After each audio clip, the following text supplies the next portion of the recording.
Welcome to Unit 3, Lesson 4, talking about angles formed by parallel lines and transversals. This is a topic that when people think about geometry, this is usually one of the first things they think of. So, jumping right on in, corresponding angles postulate.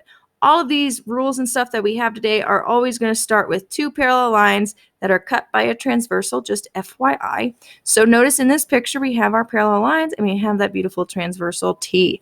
So when we have parallel lines that are cut by a transversal, your pairs of corresponding angles are congruent. And remember, congruent means that they are exactly the same. So if we look at, let's say, angle 1, my corresponding angle would have to be angle 3 because it's to the left of the parallel line and above the transversal. So angle 1 is congruent to angle 3. Then another pair we could have angle 2 is congruent to its corresponding angle 4. Then angle 5, let's just get them all in there, is congruent to angle 7. And by the way, I'm doing these extra arc marks to show that the green angles are congruent to each other, but they are not congruent to, say, the pink angles. And then last but not least, angle 6. This is super extra with all of these arc marks, but it's okay. Angle 6 is congruent to angle 8. So this theorem can be used to help us solve these problems. So we want to first find our x value. And right now we have this angle 4x plus 22 and 5x. So you notice these angles right here are corresponding angles. Since they're corresponding and we have the parallel lines, we know that these angles are going to be congruent. So all you have to do is set it equal to each other. So 5x equals 4x plus 22. So then to solve, we're going to subtract this 4x, and that gives us x equals 22, and we're done with that one. Now, we use this so that we can figure out the angle measurements. So if I want to find the measure of angle DCE, I have to go from D to C to E, so that's the 5x angle. So that equals 5x. When I plug in the 22 that we just got, that would be 5 times 22. And 5 times 22 is 110 degrees. Boop. Now, if Microsoft Word's being crazy. Now, if I want to find the measure of angle ECF, remember you're going from E to C to F, okay? So, noticing that my angle that I just found, 110 degrees, is this one right here.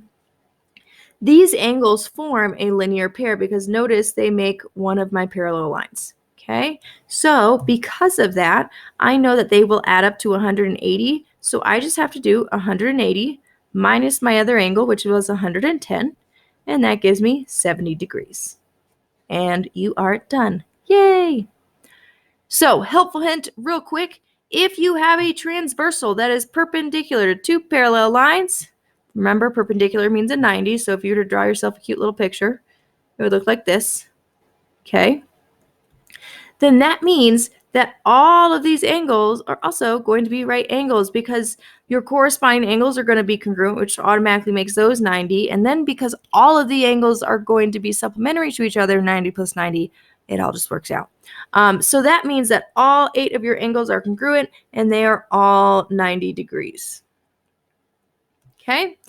Also, just in case you were wondering why the heck postulate is such a fancy word, postulates are statements that we can accept without proof. So just keep that in mind that you can just say this is the law and just use it like that. Okay. So moving on down, since we have that corresponding angles postulate, and it's given as a postulate, it can be used to prove the next 3 theorems that we have. Our first one being the alternate interior angles theorem. So again, if 2 parallel lines are cut by a transversal, then we know that our alternate interior angle pairs are going to be congruent to each other. So remember, with alternate interior angles, you want to look for like a Z looking shape like this. So with that Z shape, if I'm looking at angle 1, angle 1 would be congruent to angle 3 because it's the other part of the z. Sometimes, by the way, it'll look like an N because it's on the other side, but it just kind of depends, okay? So then that gives me angle 2 is congruent to angle 4. And again, extra tick mark or extra arc marks to show that they are congruent to each other and that they're not all four congruent to each other. All right, so for this example, we want to find the measure of angle ABD. So ABD is A to B to D right there. And we are looking at the angles that we are given.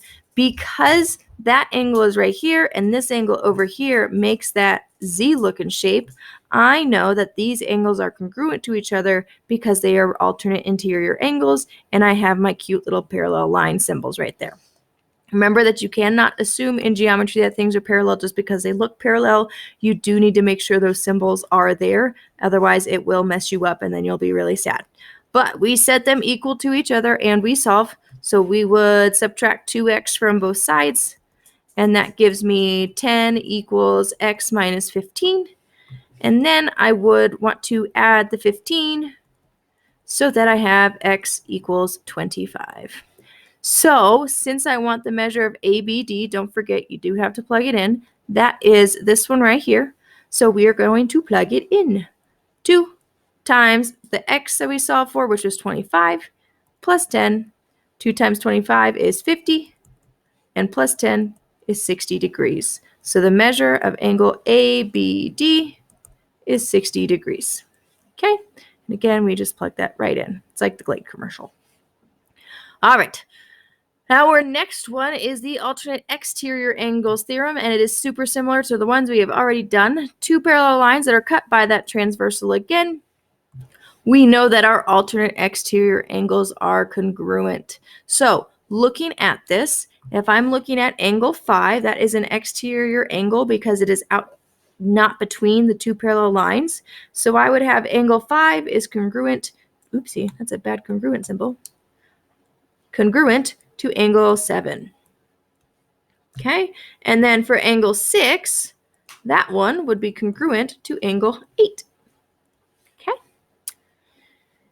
so the next theorem is a little bit different, but I'm going to give it to you now.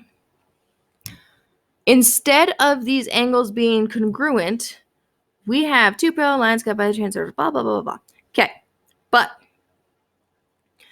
when you have pairs of same side interior angles, okay, so remember same side interior angles would be like 1 and 4 because they're on the same side of the transversal and they're between the lines. But same side interior angles, if you can just picture this parallel line just magically sliding down on top of the other one, angle 1 would end up below the parallel line, which if you notice, that would mean that it's supplementary to angle 4. And that's what the rule says, that these same side interior angles are supplementary. And in case you don't remember, that means they add to 180 degrees. Okay, and I forgot my color coding. Here we go. All right. So with that in mind, writing some examples, I already said angle 1 is congruent to angle, or not congruent, oh my goodness. See, sometimes you get in the habit and then you mess up. But angle 1 plus angle 4 is going to equal 180 degrees. And my other option are angle 2 and 3. Angle 2 plus angle 3 is also 180 degrees. Keep in mind, all of these theorems you are going to have to be able to use later on to justify why you are doing every step you do for a proof. So just keep in mind all of these, what they mean, what they're for. So we want to find the measure of angle EDG. So E to, oops, needs to be the highlighter. E to D to G, which is this angle right here. Now you actually have a couple of ways of looking at this because I noticed that this is an exterior angle, and this one up here is also an exterior angle, and they're on opposite sides. So these angles are alternate exterior angles. And because of our alternate exterior angles theorem, and because we have these little parallel line symbols, That tells us that these angles are going to be congruent. So without even actually doing any algebra, math, or anything, we find that angle EDG is congruent to angle 75. So that means it is also 75 degrees. Now, if you did want to do it with algebra, you could set that value equal to that 75, but when you end up solving it, you still will get 75 in the end, because ultimately you're solving the equation to get the same answer you already have. Because we'd have 105 and then 105 minus 30 gives us 75 degrees. So then for angle BDG, B to D to G, BDG, notice that is an angle that is supplementary to the one we just found. And since it's supplementary, that means we can just subtract from 180. So 180 minus 75 equals 105 degrees. And you're done. Yay! Now, last example, and if you are an algebra person, you will probably appreciate this one. We have some strings on a piano, and the strings on the piano are parallel lines. So, if you encounter a problem where you have to find x and y, chances are you're going to have to use system of equations. You may or may not remember how to do that. No worries, we got you. But we first want to figure out the relationship between these angles. So I'm going to start with this 5x plus 4y. With this angle, because it is touching line P, that tells me that P is my transversal. And that means that I can only deal with angle relationships that are touching the transversal. So the only other angle I have is this 55 degrees. And comparing these, this is actually going to be alternate interior angles because it has a cute little z in there. So since they're alternate interior angles and since these lines are parallel, we know that they are equal to each other. And so we can write as an equation 5x plus 4y equals 55. Then we do the same thing except with the other one. This time Q is going to be my transversal. And I have 5x plus 5y and 60 degrees. These angles are corresponding angles. And since they're corresponding, that is our corresponding angles postulate. And in case you want to write this one is alternate interior angles theorem. But with the corresponding angles postulate, we know that these are equal to each other again. So we'd have 5x plus 5y equals 60 degrees. So then we have to use our algebra skills. You might remember with systems of equations, you have substitution, you have elimination, and you have graphing. Chances are you're not going to graph unless you're just super motivated, and that's totally fine. Substitution only works if one of your variables is just by itself, like a 1x or a 1y or something like that, which we do not have in this case, which means we are going to want to use elimination. So for elimination to work, I need the coefficients of my variables, so the numbers in front of them, to be the same number but opposite signs. So you notice the x's will be a whole lot easier because they're already the same number. I just need an opposite sign. So in order to accomplish that, what I am going to do is multiply one of these equations by -1. It doesn't really matter which one you multiply by -1.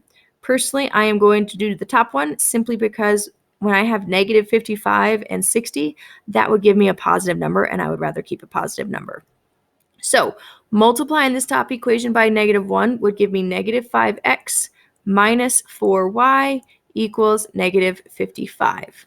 So then, with that, this second equation stays exactly the same. 5x plus 5y equals 60. And I do recommend rewriting it just so that you do not accidentally mess yourself up. And it also makes it nice and neat that they're all right on top of each other. So -5x plus 5x is 0x. So that's that elimination part. So then we have -4y plus 5y, which gives me 1y. And -55 plus 60 is positive 5. So we get that y equals 5.